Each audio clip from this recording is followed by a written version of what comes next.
बहुत बहुत स्वागत है आपका पीटीसी न्यूज में। मैं सुमन कश्यप आपके साथ हाजिर आपके सामने हरियाणा की तमाम बड़ी खबरों को लेकर। तो बुलेटिन की शुरुआत करेंगे, लेकिन पहले नजर डालते हैं हेडलाइंस पर।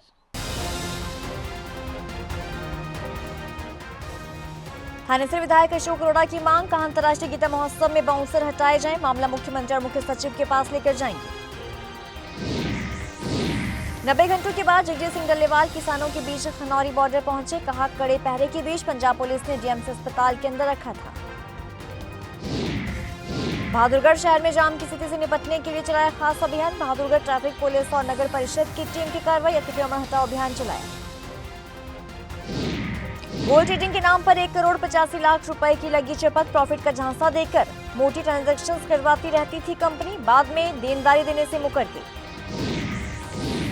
गोहाना के व्यापारी से फोन पर 2 करोड़ की फिरौती मांगने का मामला। पुलिस और बदमाशों के बीच हुई मुठभेड़। कार में सवार होकर आए थे बदमाश।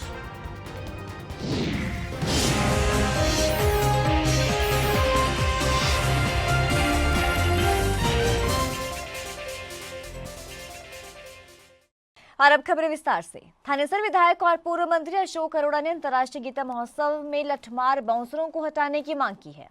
थानेसर विधायक अशोक अरोड़ा ने कहा कि अगर जरूरत पड़ी तो डटकर लड़ाई भी लड़ेंगे। अगर बाउंसर नहीं हटाए गए तो मामला मुख्यमंत्री और मुख्य सचिव के पास लेकर जाएंगे।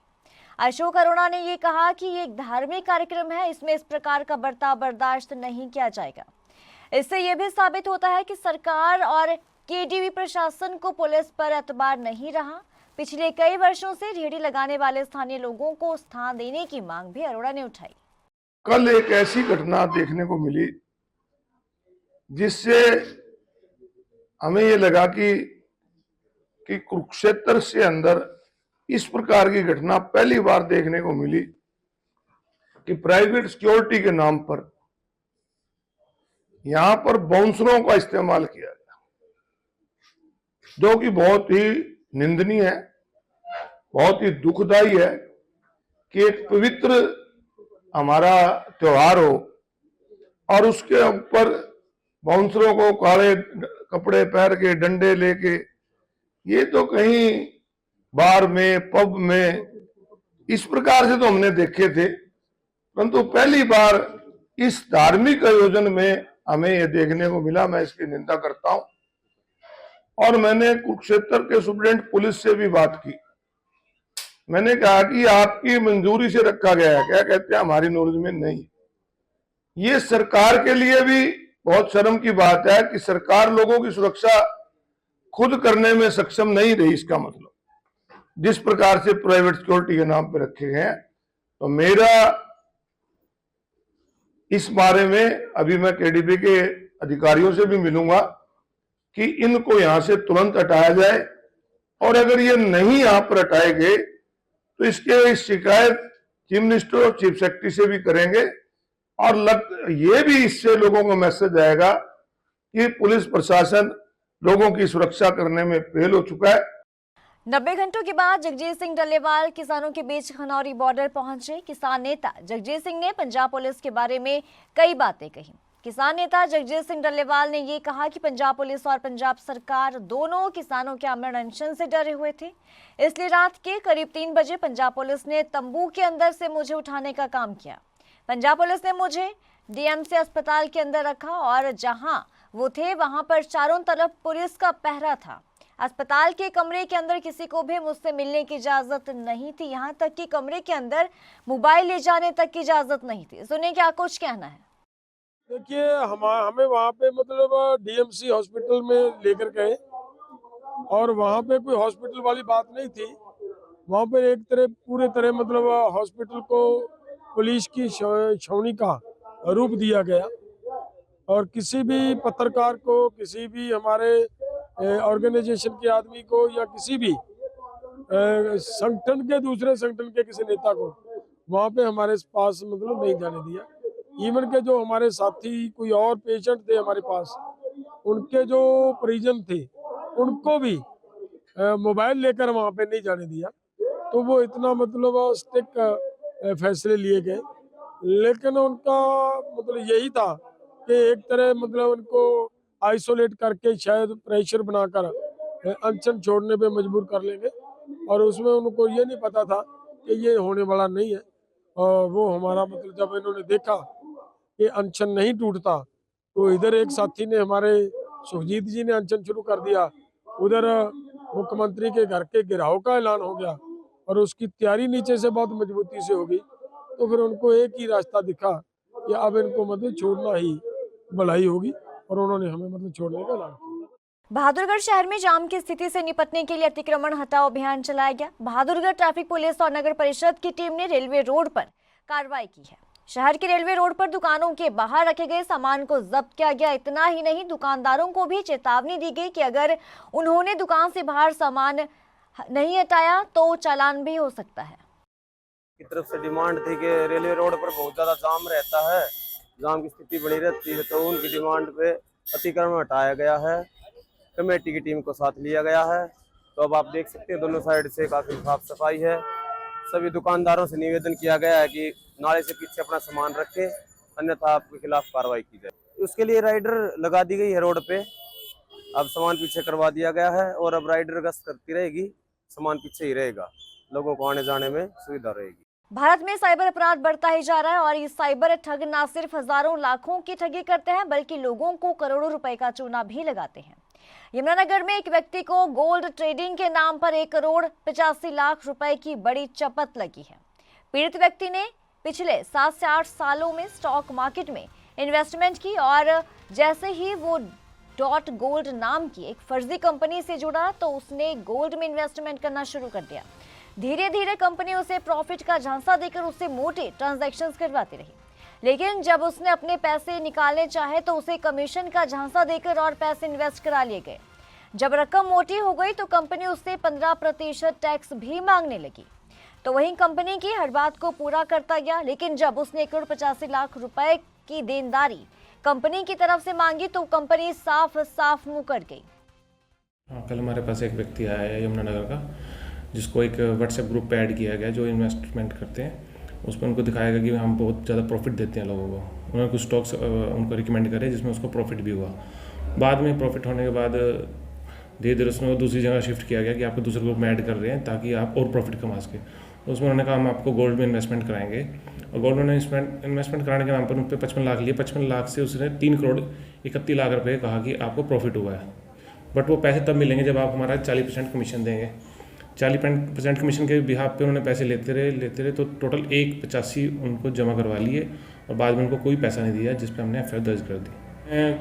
पिछले 2 महीने से लगातार ट्रांजैक्शन होती है और लंबी अच्छी खासी ट्रांजैक्शन है जो कि इन्वेस्टमेंट नाम के फ्रॉड पे ली गई है। जो कि ऐसी कोई इन्वेस्टमेंट मैं औरों को भी कहना चाहूँगा कि कभी भी ऑनलाइन ट्रेडिंग ना करें। जिसको जानते हैं, जो रिकमेंड है गवर्नमेंट से, उन पर जाके ही अपनी ट्रेडिंग करें। ये सब फेक्स है। टेलीग्राम पर, व्हाट्सएप पे जो ग्रुप बने हुए हैं कोई इन्वेस्टमेंट नहीं करा रहे, वो आपका पैसा लेके जा रहे हैं। नहीं, ये पहले स्टॉक ट्रेडिंग में झांसा दिया, उसको कुछ प्रॉफिट दिखा के बाद में उसको गोल्ड ट्रेडिंग में शिफ्ट किया। गोल्ड ट्रेडिंग में शिफ्ट करने के बाद उनसे पैसा लिया गया। नहीं, अभी तो हमने कल ही पर्चा दर्ज किया, तो उसके बाद आगे जाँच चलेगी। जाँच में देखते हैं उसमें कौन कौन उसमें एक्यूज है, उनको अरेस्ट करेंगे।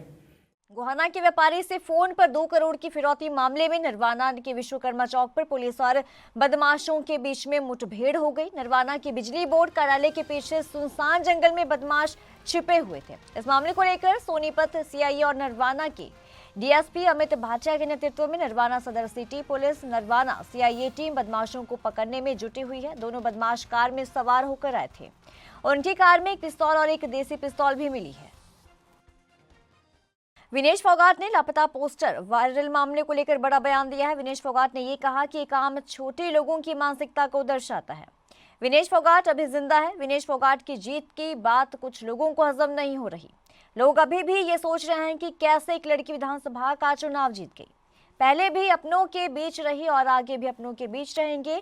हमारा कार्यालय जनता के लिए खुला है और कोई आएगा, हम जनता से जरूर मिलेंगे। सुने क्या कुछ कहा विनेश फोगाट ने। कुछ नहीं, ये बहुत छोटी सोच है। मतलब आप गुमशुदा की तलाशी, अभी 1 महीने में सब गुमशुदा होके और ये सब चीज़ें करने लगे, तो ये एक डेस्परेट हो रहा है। आई थिंक हजम नहीं हो रही है कि कोई लड़की जुलाना विधानसभा से पहली बार टिकट लेके यहाँ से जीत गई है। लेकिन मैं प्रेजेंट हूँ, जिंदा हूँ सबको पता था, जिंदा हूँ, कहीं गुमशुदा नहीं हूँ। अपनों के बीच रहे, हमेशा अपनों के बीच ही रहेंगे। लेकिन मैं इसको दरबार नहीं बोलूँगी। अपने लोग आ रहे हैं, हमें बैठ के मिल रहे हैं, अपना घर है, आराम से कभी भी आए और टाइम निश्चित करेंगे आप लोगों से? हाँ, नहीं मतलब अभी हमने 1 बजे तक रखा, उसके बाद खाना-पीना खा के अपना फिर कोई मतलब ये कंटिन्यू है, कोई आएगा तो हम बैठे रहेंगे, ऐसी कोई बात नहीं है। बैठे हैं परिवार के जैसे बात कर रहे हैं, कोई काम है तो हम करेंगे बस।